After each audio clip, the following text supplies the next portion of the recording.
Welcome into Fantasy Focus Football. Today's show is presented by Geico. Switch to Geico, see all the ways that you could save. It is Monday, August 28th. My name is Daniel Dopp, holding down the studio, seemingly all by myself. Usually my friend Field Yates or Mike Clay or Stefania Bell is here, but no, I'm all alone in the studio.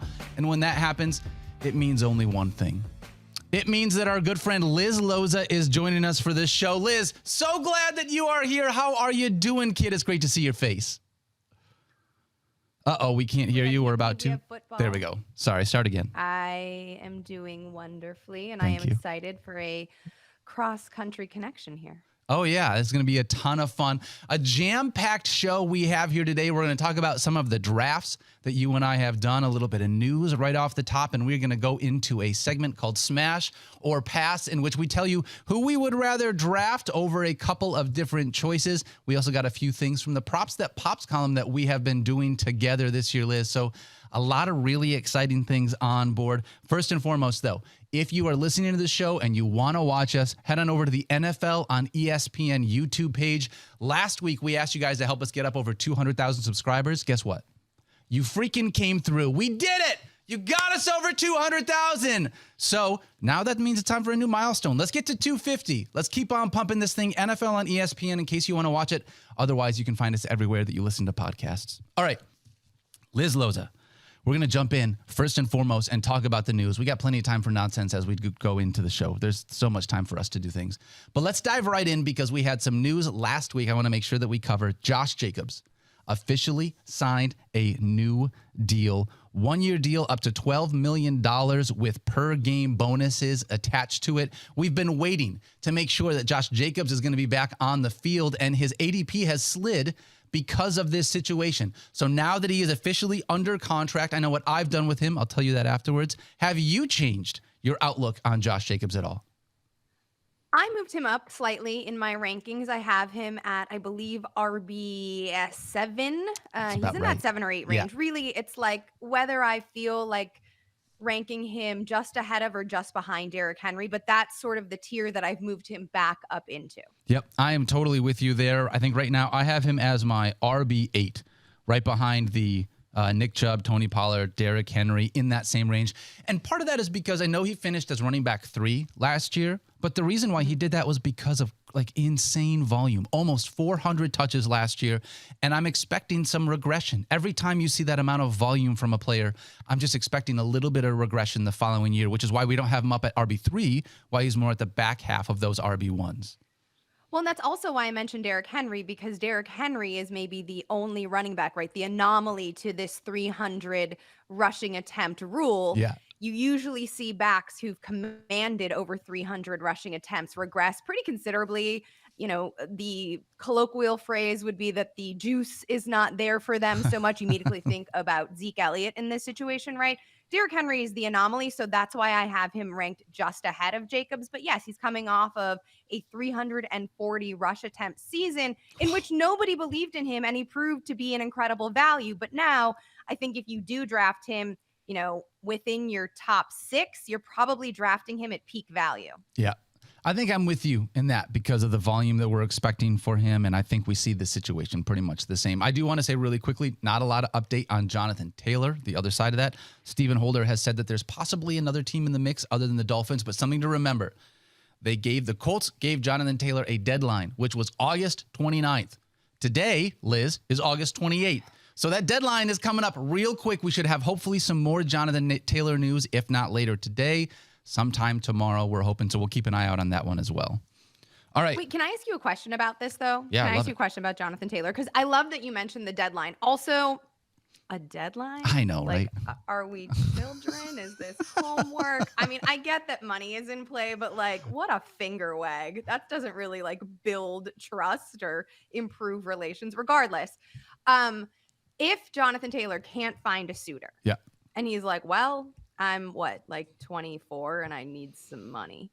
And he goes back to the team.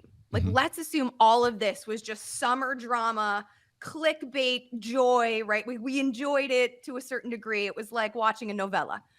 Let's assume that he goes back. How do we feel about him going back? Do we push him back up? Or do you rather, because I know my answers, do you push him back up in your rankings and you're like, you know what?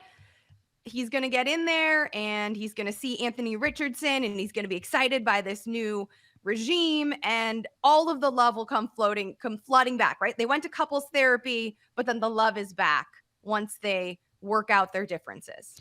Assuming that differences get worked out. I mean, he's either, in my mind, like he's getting traded, which I would think I would be excited about his value there. If he doesn't get traded, he's coming back to this team. And I don't think he's as excited as he was, right? Obviously, he's got to be able to have enough games played to be able to accrue a season so that he could potentially move on in case he doesn't want to stay in Indy next year. But right now, I've got Jonathan Taylor as running back 9. If he comes back to this team and doesn't get traded, there's still enough talent inside of Jonathan Taylor that I can't just let him go past a certain depth of running back within my position, that like positional tiers. So I still have him as a top 10 back. He's just at the very end of that tier. And that's right now fallen in the late 3rd, early 4th round. And it makes me nervous. But like I've gone that route a couple times because if it does pay off, it's going to be great. Like I got a guy that could be a top 5 running back. And if it doesn't pay off, it was a late 3rd or early 4th, not a 1st or 2nd rounder that I burned on a guy. That's the way that I'm kind of approaching Jonathan right now. I think it's exciting to watch. And I just keep wondering, I mean, this is not an apples to apples analogy, but there are shades of the Cam Akers situation from last season, right? Where you're like, oh, how are the bad feelings going to show out? Or will they even? Like, will both sides just be adults and it'll be a work situation and everybody will put their emotions aside and get the job done? I have a tendency to feel like that's what's going to happen. I hope that that's what happens, right? For us as fantasy managers, the game is more fun when Jonathan Taylor is out there on the field and in our fantasy lineups because he is one of the best players in the NFL. So I really hope that they get this whole thing figured out. All right, let's talk about, you know what, Liz? I had a draft this last weekend. Did you have a draft this last weekend? I did. I had a draft on Sunday, and it was full tilt, man. My gosh. My draft was unreal. By the way, shout out to our friends over at Trophy Smack. Draft boards are available on trophysmack.com in case you are still drafting. Hopefully you have not drafted yet. You maybe got one coming up this weekend. If you do, guess what? 2-day shipping on Trophy Smack draft boards. 20% off with the discount code FOCUSDRAFT. And if you want to get one of these epic belts or a turnover chain for a trophy for your league, you can get 10% off with the code FOCUSBELT. I need to get one of these for the crappy bands league that we are drafting right now. But Liz, I had a home league draft this weekend. It was a salary cap draft. And it felt like everything that I had sort of prepared for, kind of like half of it got thrown out the window because my home league is a bunch of idiots. And they don't do the things they're supposed to do that we talk about on this show. So I don't know if I'm the only one that gets like frustrated by my friends because they don't do it right. But I would love to hear about how your drafts went this weekend because I think all of us are right now in the midst of, if we haven't done drafts, they're all getting ready to start piling up here as we get closer to the season. 100%. I had the exact same experience, right? We've been doing mock drafts every week. We've got our picks. We've got our takes. We've got our rankings. We are in it. And then like Jalen Hurts goes at the top of the 2nd round. And I was like, what, friends? Guys. What are you doing? This isn't, well, you can't just do that. But that's like the fun of it. And here's what I learned. I have impeccable self-control. Like my ability to not go full tilt when Najee Harris drops to like the 5th round. I just had to sit there and pat myself on the back and be like, just wait. That's cool, y'all. No big deal. No big deal. It's okay if he falls that far. I mean, that I in my draft, there's like 2 teams that always just want to draft. It's a 12-team league. They always want to draft 3 quarterbacks. And it's like, what do you need Josh Allen and Justin Fields and Kenny Pickett for? Like, why do you need 3 quarterbacks in a 12-team league? And then, especially because it's a salary cap draft, it's like all of the prices are very different than everything that I had planned on because of that. So I feel like we've been in the thick of it. Liz, anything else crazy happen in your drafts? Because Najee Harris falling to the 5th isn't like, that seems kind of crazy to me. But hey, everyone has different home leagues. You know what I mean? I mean, there were 2 surprises, but I want to ask you, because I think that this is important for people who listen to the show regularly and consume our content and do feel like they've done a ton of homework and a ton of research, because there's always like, one or two or three like grenade humans who are in a draft who are just like, boom, didn't see that coming. I'm going to blow the whole thing up. So like, how do you, if you know that there's some person who's going to take 3 quarterbacks, do you let that psychology affect you and then do what we all say you shouldn't do and reach for a quarterback? I mean, I know that like the trope is know your league. Cool. Also, you can't let someone incept your brain and you end up with this team that you absolutely hate. Right. Also, it's more like no freaking insanity. And I don't live in my friends' brains, and their brains are insane. I don't know why they do the things that they do, but it got me to a point. I want to leave drafts with a certain level of quarterback. Here's how I'll say this. I want to get one of those top 7 to 8 guys. Trevor Lawrence, Deshaun Watson, like that's the end of my starting tier for me. Like that's where I want to be. I couldn't grab anyone because especially in a salary cap draft, I was like, I'm not spending more than $12 or $15 on a quarterback. And every time that number keeps going up, it's like, I just got to let someone else waste more of their budget and hope that I'm going to have someone else fall to me. So I ended up getting Tua for $7. Not my favorite thing in the world, but when I have guys like Patrick Mahomes going for 45 or Josh Allen going for 28 and like everybody is a $20 plus player, at that point, it's like, I just got to keep holding out. I got to keep holding out and keep it together emotionally because I'm starting to lose my calm, right? They are damaging my calm by drafting all of these quarterbacks. I'm watching my board just completely clear out, but like I can't overpay for a player. That was such a difficult exercise for me not to lose it when those things were happening on the board, Liz.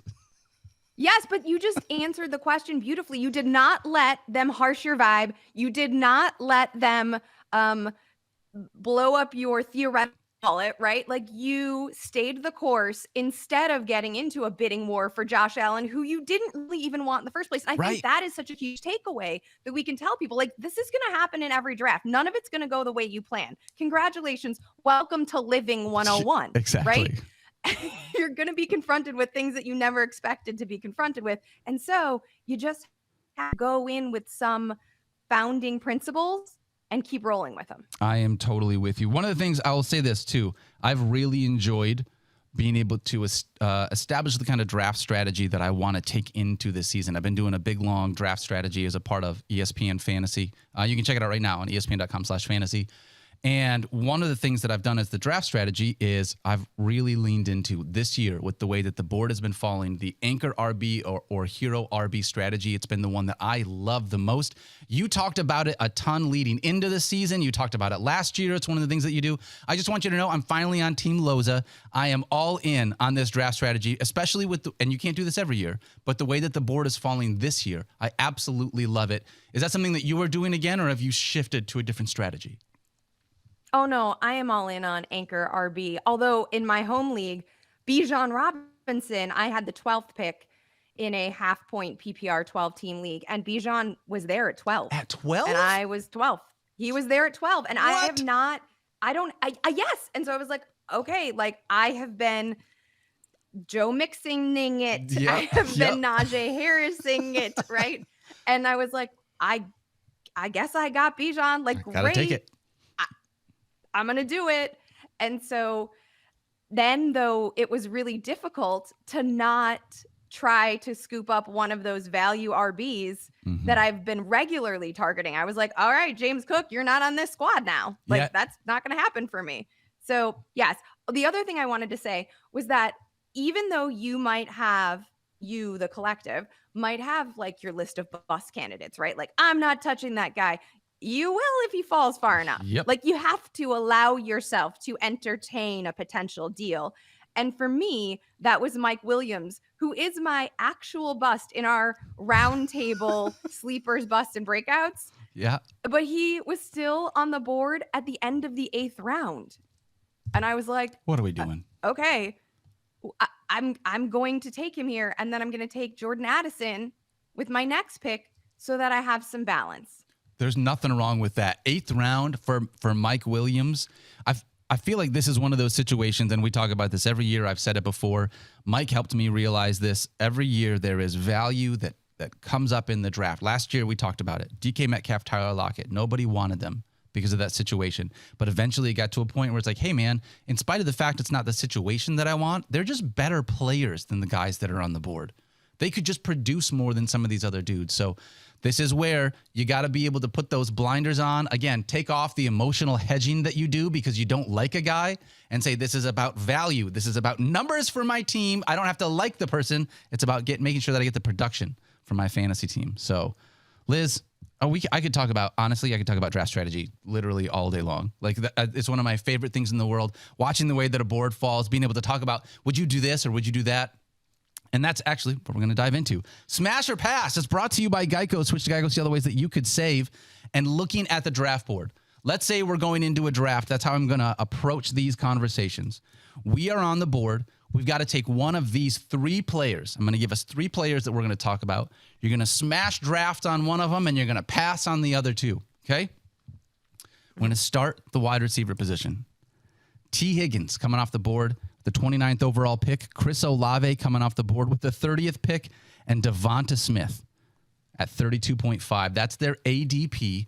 You have to smash or pass on one of these wide receivers. Are you, Liz Loza, looking at the wide receiver 1 on his own team in Chris Olave, expecting more this year, or the wide receiver 2s of their own teams, but on better offenses in Devonta Smith and T. Higgins? Really fun conversation. Who you smashing? Who you passing? I mean, I hate you for starting with this because That's you're going tough, to make right? me look like a liar. Yes, because I have T. Higgins ranked ahead of Chris Olave, and yet Chris Olave is my breakout player of the year. He's my must-have player of the year. And so I do think it's such a cop-out to say, like, well, it's based on who I took in the first round. No, forget rankings. Probably. Do it. I know. Probably I'm going to pick Chris Olave and thwart my rankings. I'm with you.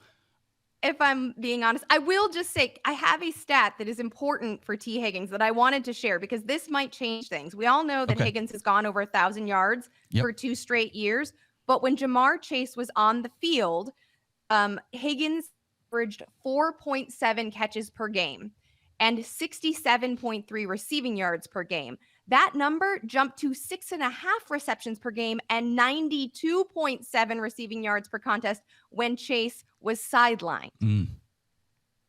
I don't think that Chris Olave has that sort of ceiling in his potential outcomes. In fact, Mike Clay has them both projected for almost the exact same amount, 120 targets for Olave, 100. Interesting. But I don't want to bet on Jamar Chase as the wide receiver 1. So I feel like assuming he's my number 2, that in a draft every day. Yeah, I think I am with you, Liz, on a lot of that conversation. I think we see it the same way. I like Chris Olave in spite of the fact that I have him actually ranked lower than both T. Higgins and Devonta Smith because I think there is a chance that in this offense, there are less targets to go around. I'm not as worried about Michael Thomas as I am about A.J. Brown or Dallas Goedert. I'm not as worried about Jamar Chase. I'm more worried about Jamar Chase and Tyler Boyd than I am, again, about Rashid Shaheed or Michael Thomas. So give me, if I'm going to pick one of these guys, in spite of what my rankings say, which is why I love that you said it, because right now when I look at this, I would take Chris Olave, number 1 overall in this situation. And then I would probably go Devonta Smith, understanding the way that he has been so good.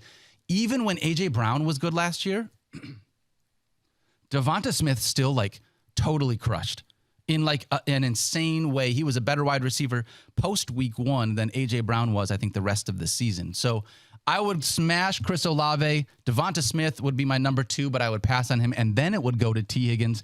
And it feels bad saying anything negative about any of these guys because they're all so stinking good at football, Liz. I don't want you guys just to clip out the negative stuff I'm saying about these guys because it's really hard to choose between them. All right. Yeah, I agree. To me, it's Olave, Higgins, and then Smith because I think what Smith did was pretty special, and I don't know if it can be replicated. And again, we're looking at peak value here. Right. Peak value. We're talking end of the 3rd, beginning of the 4th round when we're looking at those wide receivers. All right, let's go ahead and look at this poll right now. We put up a poll on Fantasy Focus on X. You can follow us at Fantasy Focus Live over there. Chris Olave was far and away the number one choice with 75%. Devonta Smith was number 2 with 12. T. Higgins was third with 11%. So I think the community, at least right now that is watching it, sees it the same way that we do, Liz. All right, let's move ahead and talk about these running backs next. This is a really tough one. This is right in that hero RB tier for that number 2 running back, Liz. If they can fall maybe a little bit farther down the draft board, you got James Conner, we have Rachaad White, and Miles Sanders. And this one is really tough for me. I look at James Conner as a guy that is uber productive, but not sexy or exciting in any way, shape, or form. Over the last 5 seasons, he has been top 12 3 times. But that offense is going to be really bad in Arizona. There's not a lot to look forward to. The quarterback play is going to be subpar, and that's saying it kind of nicely. I think you look at Rachaad White, and we're all expecting him to be able to take a step this year, especially with no Leonard Fournette. But there's question marks about what Rachaad White's going to look like in this offense with Baker Mayfield under center. Love him as a pass catcher. And then Miles Sanders, moving him on from Philly to Carolina. Last year, he had over 1,000 yards rushing and double-digit touchdowns. In large part, though, because that Philly offense was smashing every single week. Is he going to do that same thing here in this Carolina Panthers offense? This is a really hard one for me. If I'm going to pick one, though, I'm going to smash Rachaad White. And I'm going to pass on James Conner and Miles Sanders. Liz, which way do you fall? It's the same conflict for me, right? Because we've been hyping up White. We've been hyping up his upside. And we saw flashes of what he could do as the RB1 in Tampa Bay. But we're a little bit worried about the efficiency in a post-Tom Brady era. None of these teams are projected to be particularly good, right? So I think the upside goes with White, but I would smash Conner in this situation because your running back, and this is what Jacobs last year, does not need to be your soulmate. He just needs to be your RB2. That's fair. That's fair. That's a little bit of an emotional hedge to say he's not my soulmate because every time I draft a player, Liz, they get tattooed on my heart is sort of how it feels throughout the season. So, girl, we need to work on your boundaries. Yeah, who you telling? I've had a lot of scars in there. That's all I'm saying. It's a really tough one, though, because Miles Sanders is another guy that I think Miles Sanders is continually overlooked, and especially now that he is in Carolina. As a non-pass catcher for the majority of his career, this is going to be one of those things. If he can just open up a little bit of work in the pass catching game, he could absolutely outperform what this is, but we haven't seen it. And so because it's on an offense led by a rookie and we have low expectations, he's another one of those guys. I think it's a great spot where you can get value. Another one of those guys that a lot of times I see falling down draft boards because it's not fun to take a guy on that offense. So I like Miles Sanders as well. I would pass on him, but this is... I don't like our producers today. These are some really tough choices to have to choose between. You took James Conner. I took Rachaad White. Do you want to do a board bet as to which one of these is going to be better this year? You're going to make me bet against him. Sure, let's do it. You want to do it? Put it on the board. Yeah, let's All do right. it. So we've been doing this a minimum of 8 games played, and we're doing fantasy points per game. So I say that Rachaad White averages more fantasy points per game this season than James Conner. I don't think that that's a fair bet because I'm worried that fine. You know what? No, it's okay. No, all right, let's hedge it. How do you want to hedge it? How do you want? You know what? Maybe we wait. Maybe this isn't the one for us, Liz. We got a lot of props that pop coming up. Maybe we find another one later on in the show. Okay. I feel like Connor's probably going to give you more overall numbers, better overall numbers, and White will probably deliver more per game juice. All right. All right. That's fair. But I think we should wait. I can't do this one. Yep. I'm not ready. I am now emotionally hedging against myself. Walking it back. That's all right. We got boundaries, Liz. I'm respecting them. Okay? That's how it works. Thank you. Let's move ahead and talk about these rookie wide receivers. This one is also a really fun conversation. Every year we talk about not getting too invested into rookie hype, right? A lot of times we see some of these rookie kids come out and just totally smash their first year, but it's not an expectation that all of these guys are going to do that. Right now you're looking at Jackson Smith and Jigba coming off the board in the 11th, Jordan Addison coming off the board in the 12th, and Zay Flowers coming off the board in the 13th round. Liz, smash or pass on these 3 wide receivers? You go ahead and set the table. Oh, wow. Because part of this exercise is where they are going. Yeah. It's not just which of these players would I prefer to have. So for me, it's between Jordan Addison and Zay Flowers. I like Jackson Smith-Njigba. I think he's a great player. Don't love the wrist surgery. Don't love that he's buried as the potential number 3 on the Seahawks depth chart. But I do think if we're looking at value and where a player is available, then give me Zay Flowers is my smash, Addison is my reluctant pass, and JSN is an easier pass. I'm totally with you. I hate to say this. Everyone tells me, oh, Daniel, you just agree with everyone that's on the show. I don't know what to say. We see a lot of things the same way. I'm with you on Zay Flowers. If I'm picking someone from this group, be able to get Zay Flowers in the 13th round, right? I'm looking at JSN. He's got to be able to split time. First off, he's a little bit banged up, right? He had that surgery. We're going to see how he comes back. But he's got to split time with 2 really good running backs and DK Metcalf and Tyler Lockett. So I think the situation is not quite as good there. You look at Jordan Addison. I think he's in a really nice situation. Opposite of Justin Jefferson, he's got TJ Hawkinson there also being able to help, be able to open up things for him. But Zay Flowers is just the guy to me that feels so much more exciting. Odell Beckham Jr., over his first 3 years in the league, had like more everything across the board, more receiving yards, more receiving touchdowns, more receptions, more targets, everything than he has had over his last 6 years combined. And that's in part because he can't stay healthy. So if you're telling me Odell Beckham Jr., who we've loved, but has not been the wide receiver that he was during the first 3 years of his career, and Rachaad Bateman seems like the lost guy in this Ravens offense that also was never able to get healthy. Of course, Mark Andrews is going to get his, but Zay Flowers feels like the one that potentially has that league-winning upside in the 13th round of drafts. I'm smashing Zay Flowers. That's the wide receiver I want, in part because of what you said, Liz. 13th round, it's about ADP. It's not just about these players. Yeah, this is an excellent player. He's super crafty, incredible awareness, really crisp routes, quick feet. He also was able to produce at B for the field, not just in the slot, which is something I think is worth mentioning with these other 2 wide receivers. And he could potentially finish, as I think you were intimating, number 2 behind Mark Andrews in this offense that we're expecting to be a little bit more pass heavy with new offensive coordinator Ton Monken at the helm. So value, late round league winner, here for it. I didn't intimate hard enough, Liz, as we have a poll from our YouTube chat. Jordan Addison at 45%, Zay Flowers at 42%, JSN at 12%. I think that JSN injury really hurt, and also the fact that there's just more weapons in that offense for him. So really interesting the way that we're splitting that one up between Jordan Addison and Zay Flowers. It's hard. Again, I don't want to say negative things about any of these guys. I'm really pumped about all 3 of them coming in the league. All right, let's talk about some tight ends, Liz. This is, I feel like, where we get the real Liz Loza unlocked. You are and have been the tight end whisperer for ESPN Fantasy ever since you got here. It was a role that we needed filled. And now we're going to talk about Dalton Schultz, Tyler Higbee, or rookie Dalton Kincaid. Dalton Schultz coming off the board in the 13th round, Tyler Higbee coming off the board in the 13th round, and Dalton Kincaid, a 15th round option.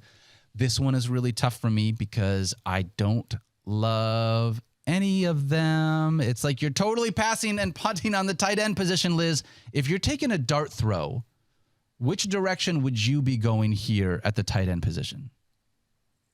Well, it's a little bit tricky because Dalton Schultz is probably the least exciting option in that we know what we have here, right? We've seen him work as a safety valve for numerous seasons for Dak Prescott. Yep. We believe there is that trope, right, that a rookie quarterback needs a security blanket over the middle of the field, and we know that Dalton Schultz could be that, but are we excited to draft any of the Titans outside of Damian Pierce and maybe Nico Collins really late? Like, not particularly. Nope. I don't think there's a lot of like touchdown upside here for Schultz, and that's kind of what you're looking for at the tight end position. Tyler Higbee attached to a really lackluster offense. In fact, down the stretch without Cooper Kupp on the field last season, Higbee's volume did not explode. He was actually more productive and more regularly targeted at the beginning of the season. Now, maybe that had something to do with the different quarterbacks that were under center down the stretch of 2022. But Kincaid, Yep. and we love in fantasy. Like, we are so tempted And the lust of upside is so strong in the fantasy loins that Kincaid is someone that you can't not consider. If you are waiting at tight end, like, is he going to produce immediately? This is the problem because he's a rookie. Like, do we expect that throughout the month of September and maybe even before October, is he really going to get going, or does he need to get his rookie sea legs underneath him? That's probably true. So then you're kind of like, what am I doing for the first 6 to 8 weeks of the season? But this is also a player attached to an incredibly lit offense, one that we want every piece of, that has a shockingly thin receiving core that we're expecting to fill the power slot role while Dawson Knox moves into more of a blocking role on the offense. We know Josh Allen loves him. The team traded up to get him. He was an absolute receiving star in college. I think I've just talked myself into Kincaid smash. I think you talked me into Kincaid smash too, Liz. I got to be honest. Like, I don't love Tyler Higbee. I know what he did last year. I'm with you on all the stuff that you talked about. But I am worried about that offense. Rams offense is not going to be good, right? And I'm more worried about Matthew Stafford being a 38-year-old like quarterback that has unfortunately been through it when it comes to injuries. And there's at least some concern there for me from that perspective. Everything that you said about Dalton Schultz makes a ton of sense.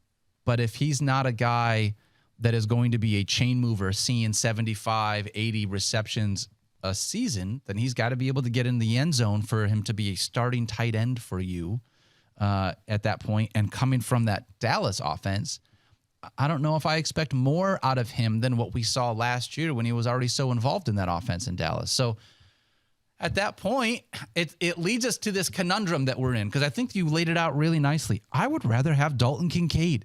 Give me the upside of this rookie. Give me the guy that potentially could be the number 2 pass catcher in a Josh Allen-led offense. I'm not sold that Gabe Davis is going to be number 2 in targets. It's not going to be Dawson Knox. Like, I'm not sure who I feel like has the ability outside of Kincaid in this role that it feels like they drafted him to play. But what do you do for the first 6 weeks of the season? I don't think that I can, like, as you're saying that, I don't feel like I can start Dalton Kincaid week 1 and be like, yep, I've got a starting tight end good to go. So am I drafting 2 tight ends?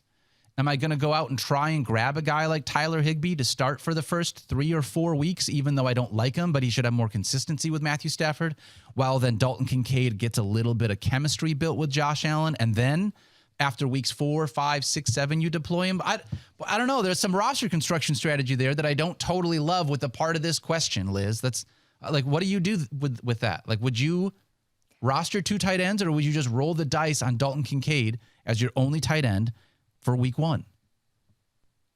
It's an interesting dilemma, because I think if you don't draft one of those top tier tight ends, and I mean like anyone after Darren Waller. So if you don't want to draft a tight end after round like 5, I mean, I guess some people like Dallas Goedert, but to me, that's like the Mendoza line of what's going to work or what's not. Okay. Can we call it the Mendoza line? Oh, do you mind? I mean, I just got shivers up my spine. TM. Okay, so that one. Okay, got it. So we've established the Mendoza line. No big deal. Dallas Goedert does not make the cut. Sorry, Dallas. No. But this is a perfect peach season discussion, by the way. I love it. So then if you're not going to do that, you are forced to throw darts towards the end of your draft in the double-digit rounds. And do you want to spend 2 roster spots on a tight end? Probably not. I still think, though, that Kincaid might be the option. And you're probably, after week 1, going to cut some other low-end running back. Yep. Maybe you're a person who drafted 3 quarterbacks. Like, they're not all going to stay on your roster either. So I think you can play the matchups a little bit. And I might just roll out Kincaid and see, like, I don't know, maybe he gets hot, maybe he gets lucky earlier. Yeah. I mean, if you have a really great roster everywhere else and you're literally waiting until what would be the 15th round to address your tight end position, then like maybe you can roll the dice. That's a part of the roster construction that we can talk about. I would be smashing on Dalton Kincaid, passing on Tyler Higbee, passing less hard on Dalton Schultz. But Liz, something to mention.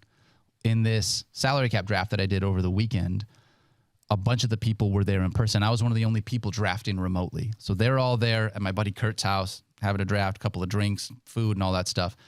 And something comes up. Someone nominated Kyle Pitts. And I'm not trying to go out and get Kyle Pitts, but especially in a salary cap draft, you always put in a couple bids in the beginning just because you never know what happens. Something happens in the room and they start talking about some stuff. And all of a sudden I bid and I got a $3 bid on Kyle Pitts and I'm watching the timer like count down. And I'm seeing them on the Zoom. They're all talking about some other thing. I'm like, am I going to get Kyle Pitts for $3? Am I going to get Kyle Pitts for $3? Then guess what happened? I got Kyle Pitts for $3 because sometimes in those drafts, especially when you're having like a live draft with your friends, sometimes stuff happens. And if you're on the clock, especially in a salary cap draft, like people, they stop forgetting. Hey, you know what? You got to be on 24 hours, 7 days a week when you're doing a salary cap draft. You can't turn off for any of that. So anyways, I was really excited of all the things that happened. I was able to get really great tight end value because, again, my league is just full of a bunch of idiots that don't know what they're doing. But I love them. That is great. Kudos to you. And also maybe the narrative surrounding Kyle Pitts forces value. Like there are this is what we talked about at the beginning, right? Like, I'm never doing Kyle Pitts again. # burnt takes for life. Yep. Like, come on. Sometimes this was the value. You got to go with the flow. Couldn't say no to it. All right, we're going to move on and talk about some props that pop after this, Liz. But first, I am going to pay some bills. Is that all right with you? Please do. Geico asks, how would you love a chance to save some money on insurance? Well, of course you would. And when it comes to great rates on insurance, Geico can help like with insurance for your car, truck, motorcycle, boat, and RV. Even help with homeowners or renters coverage, plus an easy-to-use mobile app available, 24-hour roadside assistance, and more. And Geico is an easy choice. Switch today and see all the ways that you can save. It's easy. Simply go to geico.com or contact your local agent today. With the NFL season right around the corner, nonstop football action is in sight. You can get in on the action with DraftKings Sportsbook, an official sports betting partner of the NFL. Right now, new customers can bet just $5 and score $200 in bonus bets instantly. Nobody's missing out on all the action this season. All DraftKings customers can take advantage of 2 new offers every game day this September. Life's more fun when you're in on the action. Download the DraftKings Sportsbook app before kickoff. Use code FFF to get $200 in bonus bets instantly when you bet just $5 on any NFL bet. Only at DraftKings Sportsbook with code FFF. The crown is yours. Gambling problem? Call 1-800-GAMBLER or visit 1-800-GAMBLER.net. New York, call 877-8-HOPE-NY or text HOPE-NY 467-369. Connecticut, help is available for problem gambling at 888-789-777 or visit ccpg.org. Please play responsibly on behalf of Boot Hill Casino and Resorts in Kansas. 21 plus. Eligible. Age varies by jurisdiction. Void in Ontario. See dkng.co. dkng.co/football for eligibility. Terms and responsible gaming resources. Bonus bets expire 7 days after issuance. Eligibility and deposit restrictions apply. All right, Liz, you want to talk for a while? I'm going to take a minute to be able to catch my breath. Every once in a while, that DraftKings read at the end, just like, it gets you. There's a lot of words to be able to get in a short amount of time. All right, this year, Liz, you brought me into the fold. I want you to set up what we're doing this year. Props That Pop is a column that you wrote last year that is a look at the sports betting landscape, but also has a little bit of like a fantasy spin because we're fantasy people at the same time. So when we're looking at Props That Pop, what is it? Well, so I think you just mentioned we're fantasy people, but also we can look at props because guess what? These two things are wonderful bedfellows, right? Props are really informative they're informative to projections, right? Like if you were thinking about how a player might do a particular week, go look at what Vegas is saying, right? Like it's just a nice starting point. Yeah. And so I think that a lot of these props can tell a fantasy story. So if you are, and we love the preseason ones, right? Because we're sitting here talking about like our guys, Rachaad White, Chris Olave, like James Cook for me. So what is Vegas saying about these and how do the over-under odds, conflict with or match up with Mike Clay's projections, for example, So I like to look at these players and particularly the ones that I'm super high on, my flag players, and see what the market is saying. And then kind of use that to build a fantasy bridge and tell a fantasy story. And so you and I have taken what was fantasy improv last year and props that pop, which I wrote solo last year, and kind of smashed them together into a more conversational fun, less, here are my picks, boom, boom, boom, but more like, wow, look at these stories. Like, I did not expect Vegas to be this high or this low on this player. And how does that jive with where I have them ranked in my own expectations of them? Yeah. So let's dive into this, Liz. We've already covered a couple of columns. Right now, we've done quarterbacks and we've done running backs. One of the props that we covered was Trevor Lawrence. Everyone's excited to see what this kid can do in his third year. We watched him take a step from year 1 to year 2, and now he gets Calvin Ridley to be able to throw the football to, adding to Christian Kirk, adding to Zay Jones. Sometimes I think people forget about Zay Jones and how good he was last year in this offense. Like, he was phenomenal. Still has Evan Ingram, has a chain mover in that offense. Right now, the over-under is at 4,050 passing yards. Mike Clay has his projection just under 3,900 passing yards. We talked about this a little bit earlier this year, but are you taking the over or the under on Trevor Lawrence this year? So I'm going to have to walk a couple things I just said back because I am all in on Trevor Lawrence this year. In fact, I talked him up in my debut column called Facts versus Feelings, which ran over the weekend and is going to be a regular weekly column that I write throughout the season. And Trevor Lawrence is one of the biggest, like, I got big feelings about my man. Like, the blonde hair, the generational talent, the Calvin Ridley, the top 12, I believe, strength of schedule, all of it. And yet he is still, 23 years old. This offensive line is still a disaster. We did see growth in season from Trevor Lawrence, which I think is important to note because it gives us an idea of where he might start this next year. Right. But there's still opportunity for him to make some boneheaded choices. And there's still an opportunity for this offensive line to let him down.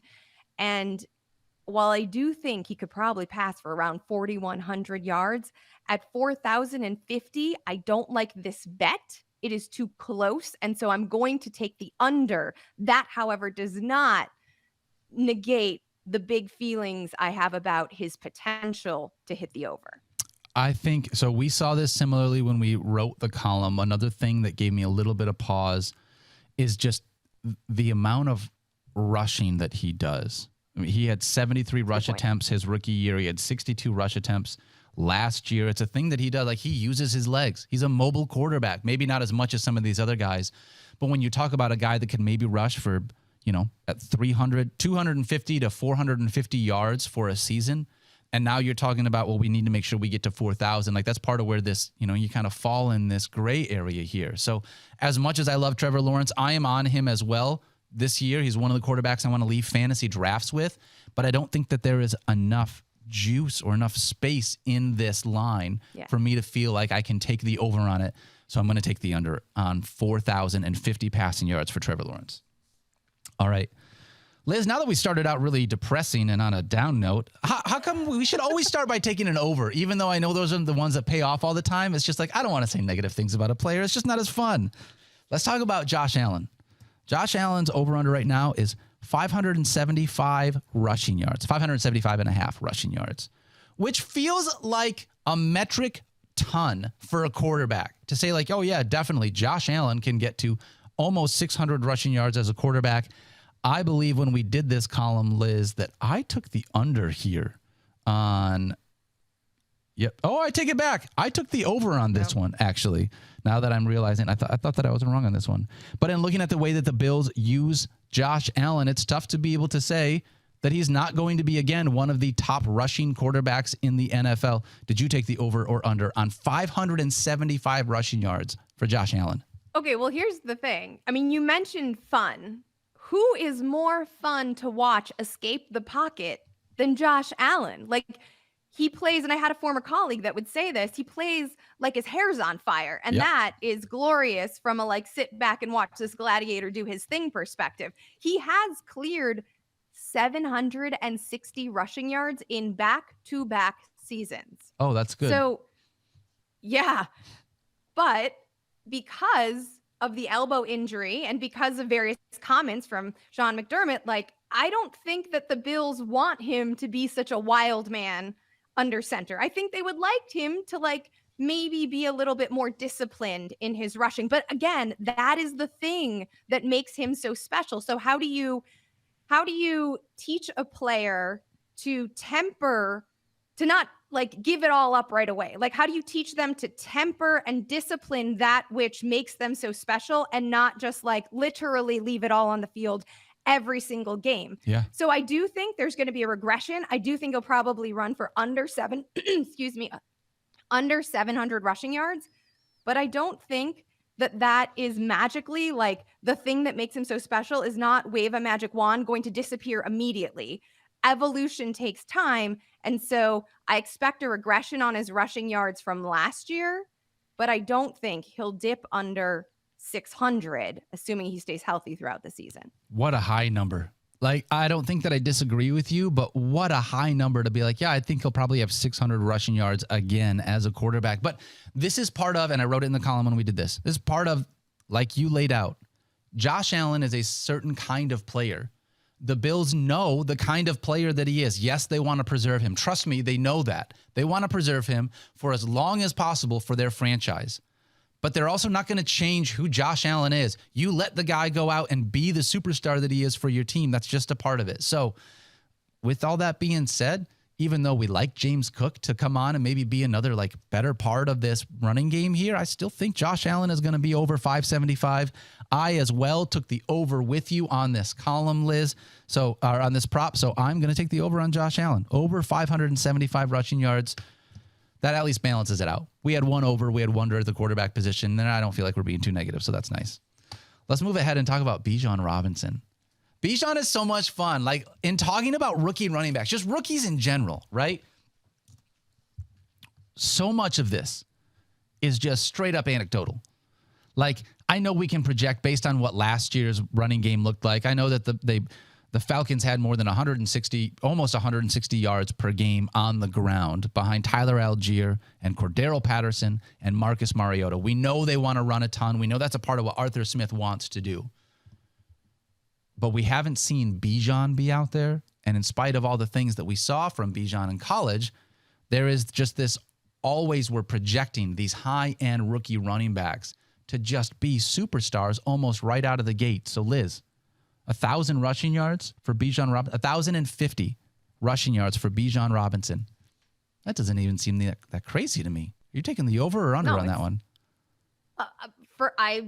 Not to like bury the lead here, but like I'm doing the over immediately. But you said something that like we make these rookie running backs, we give them these like superhero type projections and expected stat sheets, but there's reason for that. We have data that supports that argument. Here is a list, Daniel, of the 8 running backs who were drafted like Robinson, top 8 overall since 2006. Okay. Reggie Bush, Adrian Peterson, Darren McFadden, Trent Richardson, Ezekiel Elliott, Leonard Fournette, Christian McCaffrey, and Saquon Barkley. That, my friend, is pretty good company. Each of those players averaged, wait for it, 270 touches, over 1,400 scrimmage yards, 53 catches, and 10.5 touchdowns in their rookie seasons. Liz, if Trent Richardson can do it, Bijan Robinson can do it. Girl. Like on a team that led the league in rushing attempts, that with a quarterback that is, can we say, not quite proven? Yeah, we can say that. You can say it. I didn't say it, but Liz Loza said Desmond Ridder is not quite proven. Go ahead and clip that if you guys want. All I'm saying is I'm with you on this one. 10,050. Listen, I do want to say this. I've been talking a lot with Falcons reporter Mike Rothstein. Him and I are in a Madden franchise, so we talk all the time about this, right? I go back and forth with him about how, I'm just saying no big deal. Yeah. We'll cover that another time. Anyways. I made you blush. Yeah, you did. I was going to say something. I decided not to about it. But I'll say this. Bijan Robinson should see 300 plus touches this year, but he's also going to be heavily utilized in the passing game. This is not just a guy that they want to give the ball to and just tote the rock. Like, they want to be able to give him the ball in space. Rothstein has made it clear to me, trust me, they're going to use this guy as a wide receiver at times, in part because they still like the guy that they have behind him in Tyler Algier. So there will be situations where you're able to split Bijan Robinson. That's the only thing that maybe makes me a little worried, but like 1,050 rushing yards, his rookie season as the number 8 overall pick. Yeah, I'm all in on this one I hate to say it feels easy because I think that's where you get got, but this one feels easy. So maybe I'm going to get got. What are you going to say? All right, we got a couple more. We're going to lay this one out with Liz Loza. David Montgomery, I was really excited to pick this one. David Montgomery, over or under 6.5 rushing touchdowns coming over from your Chicago Bears to my Detroit Lions. He is going to be playing that Jamal Williams role that saw an unbelievable number of goal-to-go carries last year. It is not going to happen again, in spite of the fact that Jamal Williams led the NFL last year in goal-to-go carries. But does this role in this Detroit Lions offense for David Montgomery see over or under 6.5 rushing touchdowns this year, Liz?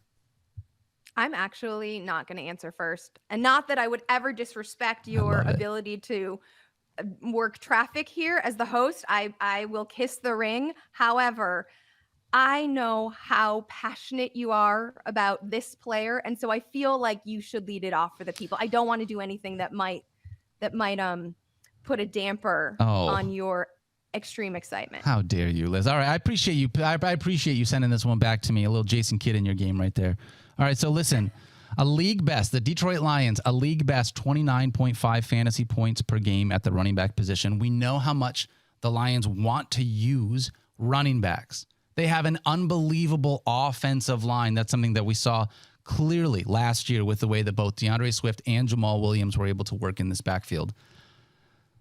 With the way that the Lions should use David Montgomery and the fact that Jamal Williams had 17 touchdowns last year, we can see a massive regression from this role within this Lions offense and still see Montgomery smash this 6.5 spot. I am absolutely taking the over on 6.5 rushing touchdowns for David Montgomery, playing that Jamal Williams short yardage goal line between the tackles, get him in the end zone. Yes, I'm smashing the over.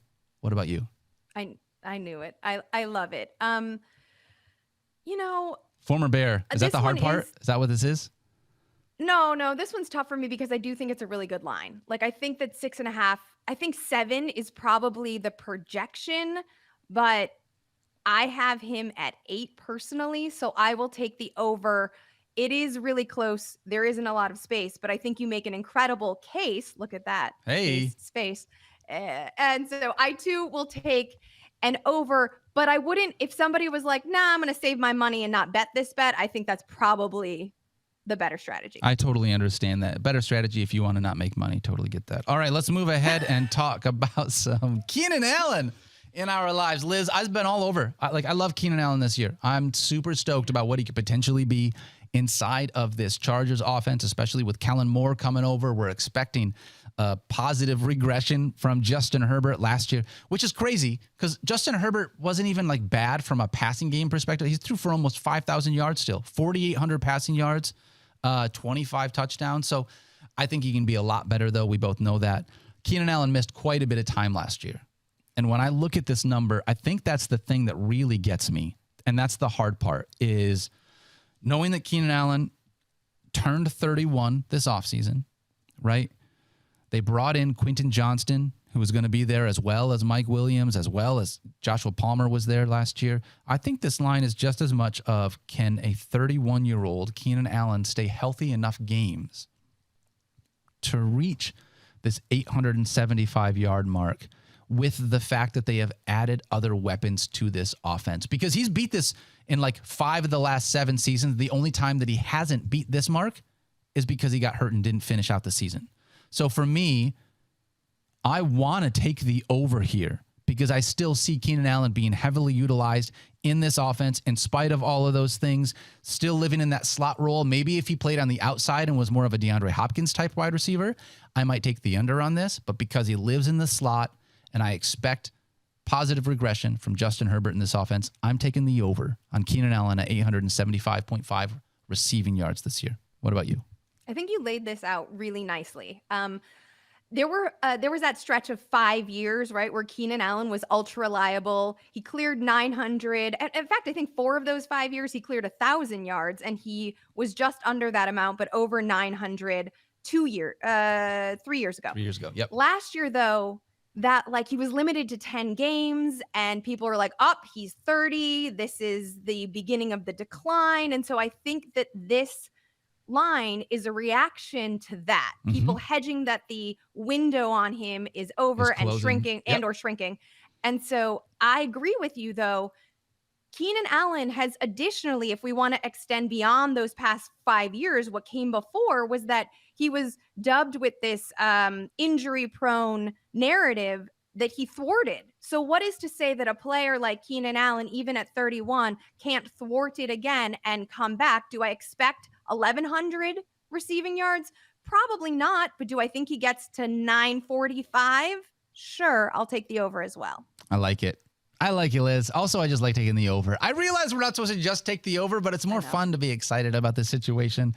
Keenan Allen's a tough one, though. Like, a lot of these, all of these are tough. They said, like, these lines are made specifically to be really tough conversations when you're trying to decide which side, you want to be on. But everything that has to do with the Chargers, I think, is really interesting this year based on who Justin Herbert is going to be in this Kellen Moore-led offense. And we're going to close it out with a good one here, Liz Loza. The hate on Mike Evans has just, it's huge. Right now, Mike Evans over-under on receiving touchdowns is 5.5.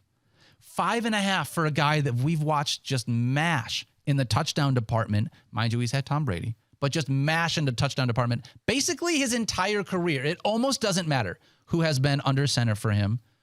Are you taking the over or under on 5.5 receiving touchdowns for Mike Evans? I hate us for choosing this one, by the way. I know. But it does tell the most illuminating fantasy story, because the overreaction, I think, on Mike Evans and his precipitous fall is baked into this exact line. You mentioned the post-Tom Brady era, right? But did we all forget the missed connections between those two last year? Were we not all living and dying and thinking, what the heck these two need to go out for breakfast or brunch and get themselves some mimosas and chat it up, because they are not on the same page. And so I think that maybe I'm not expecting Baker Mayfield to be as efficient as Tom Brady, but also Evans drew a catchable target rate of around 74%, which is wide receiver 65 for the entire 3 years that Brady was under center. And stunningly, Evans' catchable target rate was slightly higher in 2018, which was the Fitzmagic Jameis Winston year. Yep. And so do we automatically think that Mike Evans is no longer a contested catch monster who can maybe not put up yardage and a ton of volume, but can still climb the ladder and come down with the ball in the red area of the field? I do. Give me 7 touchdowns. I'm not worried about, Mike Evans is going to catch 4 touchdowns this season if he plays 6 games. Yeah. Liz, is Mike Evans still 6'5"?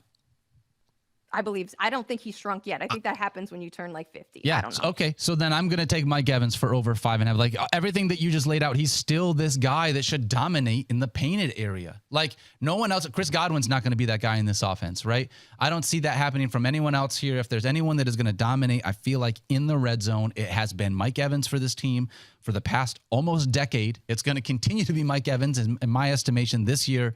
So I am taking the over on 5.5 receiving touchdowns. By the way, Mike Evans is another one of those guys. I know that sometimes we talk about the boom bust nature and that gets really frustrating for us, but it's hard to have found a better wide receiver over the last 8 to 9 years with everything that he has done.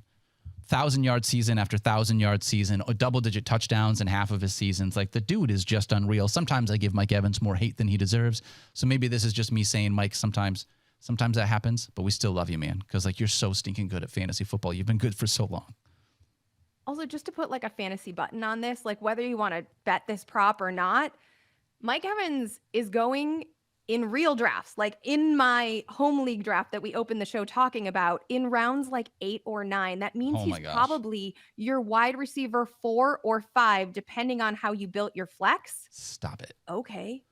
You can find a better. You don't even have to roll him out week 1. Yeah, that's unreal. If you're able to do that, I almost don't think that you're telling me the truth. That just seems impossible that he's actually going to the 8. I would never lie to you, Daniel.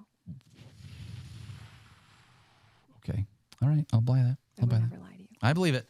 All right, Liz Loza, this has been a ton of fun. Props that pop coming out once a week throughout the season. Let everybody know what else you are writing in case they want to check out some of the other stuff that you are doing here at ESPN. You can check weekly now, starting in the season. You can check out my Facts versus Feelings column. I have to admit, this has been a joy to write. Debuting a new column at a relatively new location is always a little bit something, but the butterflies have come back with it. So I hope everyone who's reading it is feeling the energy with which it is being put into the universe. And if you live in Los Angeles or on the West Coast, check me out on SportsCenter, dishing out takes here when Field is not, I hope. And we've got our Props That Pop column. That's right. Hot takes from the LA Sports Center. Make sure you check Liz Loza out. Follow her at LizLoza_FF on the X. Liz, thank you so much for hanging out with us. We love being able to have you here. I love being able to have you here. I don't need to say we. It's just me on the show today. I love being able to have you here. Thank you so much to everybody for hanging out with us. We love you. Don't forget to love each other. Be kind to yourself. You have earned that. We cannot wait to see you guys tomorrow. We'll be back on Tuesday. See you then. Liz, best show ever. Mike who? I don't even know Field's middle name. That's not true. I do know his middle name. But who needs him? I do too. Yeah, that's fair.